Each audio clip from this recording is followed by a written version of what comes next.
Comment ne jamais se lasser d'enseigner le FLE en ligne et en présentiel? Bonjour à tous, c'est Jérémy, bienvenue sur la chaîne Enseigner le FLE en ligne et bienvenue dans ce nouveau podcast aujourd'hui avec une question plus que cruciale.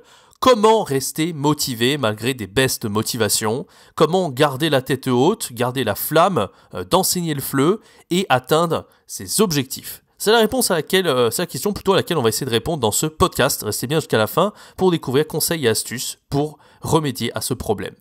Avant que ce podcast commence, je vous invite à rejoindre ma formation gratuite qui s'appelle 3 jours pour se lancer en tant que prof de FLE en ligne, sans aucune expérience et en partant de zéro. Alors, quelle que soit votre situation, peut-être que vous avez déjà une petite expérience en présentiel, vous avez peut-être déjà enseigné dans des écoles de FLE, mais vous n'êtes pas satisfait, vous sentez que vous n'avez pas assez de liberté, que vous n'êtes pas assez bien rémunéré à votre juste valeur, ou peut-être que vous ne savez pas du tout ce que c'est que le FLE, peut-être que vous venez découvrir cet univers et vous sentez que ça peut être intéressant pour vous. Eh bien, je vous accompagne à travers ce programme avec conseils, astuces, méthodes et un plan d'action sur 3 jours. Si vous êtes intéressé, c'est le tout premier lien dans la description. Et nouveauté, en plus de ça, vous pourrez recevoir une semaine de conseils gratuits, 100% gratuit par mail, si vous cochez la petite case au moment de votre inscription à la formation gratuite pour recevoir les mails promotionnels. Donc tout est dans le premier lien dans la description si vous êtes intéressé. Allez, revenons-en à la question de ce podcast. Pourquoi il est si important de ne pas se lasser, en tout cas de garder la motivation, garder la tête haute, et comment faire surtout pour garder la tête haute comme prof de FLE et ne pas changer de voie, parce que voilà. Déjà, commençons par ça justement. Pourquoi c'est important de garder un objectif en tête bien précis et ne pas s'éparpiller et de changer de voie tout le temps? Ça, c'est quelque chose qu'on appelle le syndrome de l'objet brillant en fait. C'est-à-dire qu'on se dit toujours que l'herbe est plus verte de l'autre côté, peut-être que si on ne fait pas prof de FLE qu'autre chose, on sera mieux rémunéré, on aura plus de reconnaissance, etc. Et finalement, on le fait, on se rend compte que prof de FLE est quand même pas mal d'avantages, avec des élèves super, c'est quand même un métier passion, un métier qui est très passionnant à faire, et en même temps, c'est un métier qui est très créatif. Il y a pas mal d'avantages en fait, quand on fait ce métier, on s'en rend réellement compte, et quand on fait un autre métier, on se dit que voilà, c'est un petit peu... travailler derrière un bureau ou derrière un ordinateur à faire des trucs sur un tableau Excel, voilà, ça fait pas rêver. Alors que prof de FLE, vraiment quand on s'imagine en plus en prof de FLE en ligne, nomade digital, voyager et enseigner à des élèves qui sont vraiment géniaux, à faire des jeux, des trucs super sympas, ça fait beaucoup plus rêver que d'être derrière un bureau toute la journée. Déjà, ça c'est le premier point. Voilà, donc la première question qu'il faut se dire, en fait, c'est qu'il ne faut pas se dire que l'herbe est toujours plus verte de l'autre côté et de se dire que c'est mieux ailleurs. Prof de FLE est quand même énormément d'avantages, mine de rien, de ce métier. Même si en présentiel, il y a ces défauts de ne pas avoir... De ne pas se démarquer en fait, d'être rémunéré à pas grand chose, au SMIC, à tout casser, de faire beaucoup d'heures, et voilà quoi, ça c'est un petit peu les défauts du présentiel, mais heureusement on y a remédié avec l'enseignement du FLE en ligne, le fait de fixer ses propres tarifs, de chercher de chercher à s'améliorer tout le temps, d'être un petit peu dans le développement personnel, tout ça, ça aide à réussir, c'est indéniable. Donc ça c'est le premier point qu'il faut se dire, il faut vraiment avoir ça en tête. Alors maintenant on va voir un peu, quand on est prof de FLE en ligne, vous avez peut-être des objectifs, quel que soit votre objectif d'ailleurs, peut-être que votre objectif c'est de devenir un expert de l'enseignement du FLE en ligne, de gagner une expertise pour pouvoir avoir cette légitimité d'augmenter vos tarifs horaires et mieux gagner votre vie. Peut-être votre objectif c'est d'avoir cette liberté géographique pour voyager partout dans le monde, voilà, ou devenir formateur de FLE, peu importe en fait aujourd'hui quel est votre objectif, le but c'est de garder ça en tête et quand dans les moments difficiles vous avez plus de motivation et vous n'avez pas forcément les résultats, de continuer à insister, de changer de stratégie, voire peut-être que votre stratégie n'est pas au point et d'essayer d'en trouver une autre. Dans tous les cas, il faut vraiment garder cet objectif en tête et ne pas abandonner. Ça, c'est extrêmement important. D'accord? Alors maintenant, on va voir comment ne pas abandonner, en fait. Je vais donner quelques astuces pour garder la tête haute.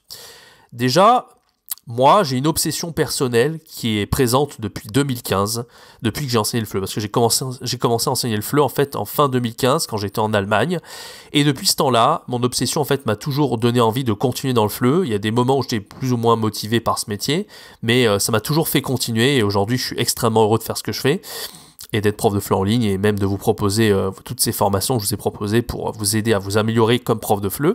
Mais j'aurais jamais été aussi loin, parce que là on est en 2022, quand je me dis que j'ai commencé il y a 7 ans et demi, en fait, je me dis que c'est fou, quoi, et que j'ai jamais voulu changer de voie, j'ai continué à être prof de FLE pendant 7 ans et demi, je trouve ça dingue et je suis pas prêt d'arrêter.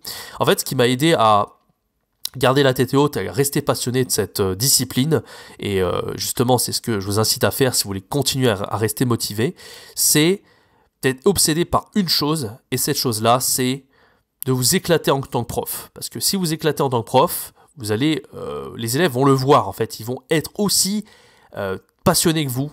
En fait, si vous êtes passionné, vous montrez que vous êtes passionné et que vous adorez votre métier, les élèves vont le ressentir. D'accord ? Ça, c'est vraiment quelque chose d'extrêmement important.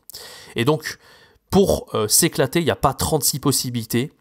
Pour s'éclater, il faut vraiment que vous soyez unique en tant que prof. C'est-à-dire que vous ayez votre méthode à vous, que vous démarquiez. C'est pour ça qu'enseigner en ligne, c'est super, parce qu'on peut se démarquer, ce qui n'est pas le cas du présentiel. Moi, j'ai fait des formations pour vous aider. J'ai fait une formation pour enseigner avec les enfants. Si vous sentez que les enfants, ça peut vous passionner.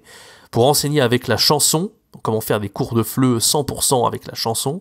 Comment faire des cours de FLE avec les jeux. C'est la formation qui vient de sortir, hein, que la promo s'est terminée hier d'ailleurs. Eh bien, toutes ces formations que j'ai sorties, c'est des formations qui peuvent vous aider à devenir passionné d'enseignement du FLE et à faire comme moi, c'est-à-dire d'enseigner pendant 7 ans et à jamais se lasser du métier et toujours aussi passionné. C'est parce que voilà, vous avez ce côté unique que tous les profs n'ont pas.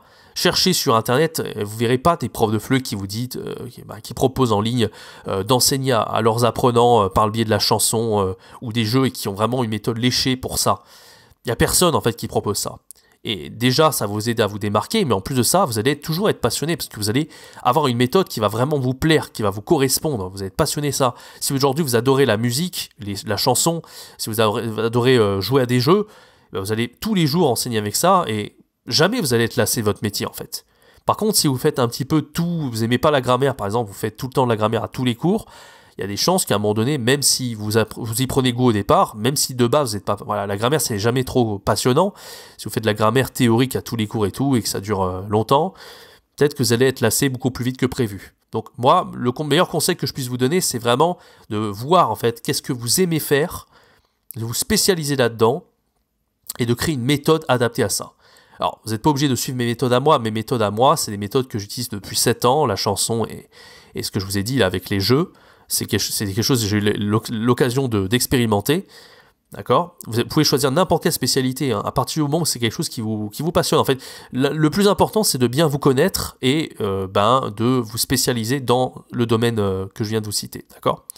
Voilà, donc ça va vous permettre non seulement de vous démarquer de 99% des profs, de prendre plus de plaisir et de réussir comme prof de FLE en ligne. Ça, c'est extrêmement important. Et croyez-moi qu'avec cette astuce que je viens de vous donner, vous ne risquez pas d'abandonner et d'aller faire une autre voie en fait. Moi, j'ai connu tellement de profs de FLE en présentiel qui n'ont pas connu cette possibilité d'enseigner en ligne, ou en tout cas qui n'y croyaient pas, du coup qui ont abandonné. Et pourtant, ça faisait, 10, 15, 20 ans, ils étaient passionnés de ça. Le Covid est arrivé, il n'y avait plus tellement d'élèves et ils ont perdu leur boulot. Ou alors, voilà, même s'ils n'avaient pas perdu leur boulot, ils disaient que finalement, ce qu'ils voulaient, c'était d'enseigner en présentiel. Et quand c'est passé à 100% en ligne avec les différents confinements qu'on a connus, ils se sont dit, voilà, j'ai même pas envie de tenter l'aventure d'enseigner en ligne. Ils ne savaient pas si ça allait leur plaire ou pas.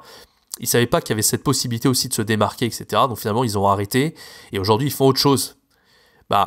Voilà, comme je vous l'ai dit, attention à cette volonté de faire autre chose et de se dire que c'est mieux à côté. C'est pas vrai en fait. Si vous avez commencé ou si vous êtes attiré par l'enseignement, si vous sentez que vous êtes pédagogue, si vous sentez que vous avez envie, vous aimez les interactions avec les élèves, avec les étrangers de manière générale, que vous êtes de nature généreuse et voilà, que vous êtes assez altruiste, que vous aimez transmettre vos compétences, c'est déjà vous aimez être prof.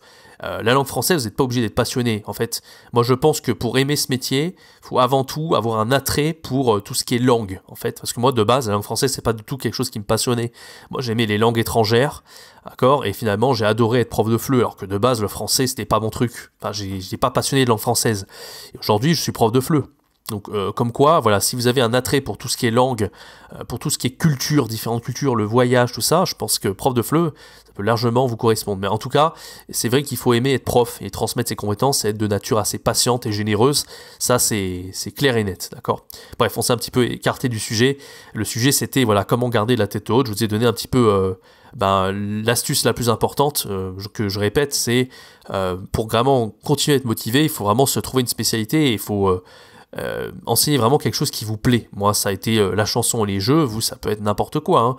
Hein. Si vous aimez, je sais pas moi, le football, la littérature, pourquoi pas. À partir du moment où vraiment vous avez réussi à convaincre vos apprenants que c'est la bonne façon de faire. De toute façon, j'ai créé une formation avec vraiment toute une méthode là-dessus, que ce soit les jeux, les enfants ou la chanson. En fait, dans chacune de ces formations, je vous donne le plan d'action en fait pour vous aider à convaincre les apprenants et à vous démarquer, pour montrer que vous êtes véritablement un des seuls profs à proposer ça en fait. Donc voilà, je peux pas tout dévoiler dans ce podcast, ça serait un petit peu trop long et je traiterai de trop de sujets à la fois, mais voilà, tout est présent dans ces formations dans tous les cas. Si vous êtes intéressé, si vous sentez qu'il y a une de ces spécialités qui vous intéresse, je pense que ça pourrait grandement vous intéresser. Voilà, donc je pense avoir fait le tour de la question sur le fait d'être vraiment passionné. Donc le but en fait c'est vraiment d'être obsédé à l'idée de vous amuser vous en tant que prof. C'est un peu, ça pourrait paraître un peu comme quelque chose d'égoïste en fait de base, de se dire qu'il faut que vous vous amusiez en premier avant d'amuser vos apprenants. Mais en fait ça va de pair. Si vous vous ennuyez, les apprenants ils vont s'ennuyer aussi en fait. C'est contagieux en fait. La bonne humeur, le fait vraiment d'aimer votre métier est totalement contagieux. Donc si vous arrivez vraiment à aimer ce que vous faites, eh bien les apprenants ça va être la même chose. Ils vont être complètement captivés et ils vont adorer votre cours de FLE, d'accord ? Voilà, tout simplement. Je suis un petit peu parti dans tous les sens dans ce podcast quand même, mais voilà, le message que j'avais à transmettre, c'est cette spécialité, cette envie de s'éclater, cette obsession que vous avez à l'idée de trouver votre spécialité et d'avoir ce caractère unique en tant que prof. C'est ça qui est le plus important, selon moi, pour percer comme prof de FLE en ligne. Voilà, donc j'espère que cette réponse vous a plu, en tout cas. Et voilà, n'hésitez pas toujours à vous abonner à la chaîne, à activer la cloche. Je vais reprendre le contenu assez régulier sur la chaîne. Donc n'hésitez pas toujours à laisser un like aussi, à partager cette vidéo si vous avez trouvé que c'était intéressant pour vous et que ça vous a apporté de la valeur. Quant à moi, je vous donne rendez-vous pour un prochain podcast très bientôt sur la chaîne YouTube et une prochaine vidéo. C'était Jérémy, ciao, bye bye.